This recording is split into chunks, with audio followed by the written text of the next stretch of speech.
জীবনে অনেক বন্ধু বান্ধব আসবে, অনেক ভালোবাসার মানুষ আসবে, কিন্তু দিন শেষে যদি আপনি একজন বিশ্বস্ত মানুষ না পান, তাহলে আপনার জীবনের কোনো মূল্য নাই। এজন্য কাউকে ভালোবাসতে হলে আগে বিশ্বাসটা বুঝতে হবে। সেই মানুষটা আপনাকে বিশ্বাস কতটুকু করে, সেই মানুষটা আপনার সম্মান কতটুকু ধরে রাখতে জানে, সেই মানুষটাকেই ভালোবাসে। আর সেই মানুষটাকে যদি আপনি পেয়ে যান, তাহলে আপনার জীবনটা সত্যিই লাকি। আর আপনি যদি সেই মানুষটাকে চিনতে ভুল করেন, তাহলে আপনার জীবনে সুখ বলতে আর কোনো কিছু থাকবে না।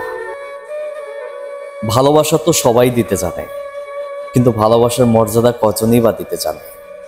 সবাই মুখ থেকে বলে যে ভালোবাসি ভালোবাসি, কিন্তু দিন শেষে গিয়ে দেখেন, আপনি একটা বিপদে পড়ে দেখেন, আপনার পাশে যদি এমন একটা মানুষ না থাকে, তাহলে সত্যি আপনার জীবনের কোনো মূল্য নাই।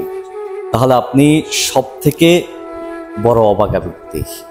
কারণ কি জানেন, পৃথিবীতে সব থেকে বড় কাছের মানুষ হচ্ছে বিশ্বস্ত মানুষ। আর বিশ্বস্ত মানুষ যদি জীবনে না থাকে, জীবনের সত্যি কোনো মূল্য নাই। এই জন্য বন্ধু বলেন, ভালোবাসার মানুষ বলেন, এমন কাউকে আপনার হৃদয়ে স্থান দেন, যে মানুষটা আপনার সম্মান ধরে রাখতে পারে, যে মানুষটা আপনার বিশ্বাসের মর্যাদা দিতে জানে, সেই মানুষটাকেই চলার চেষ্টা করেন। এমন মানুষ যদি আপনি পেয়ে যান, আপনার জীবনে আর কিছুই দরকার নাই। টাকা পয়সা অর্থ সম্পদ আজকে আছে, কালকে থাকবে না।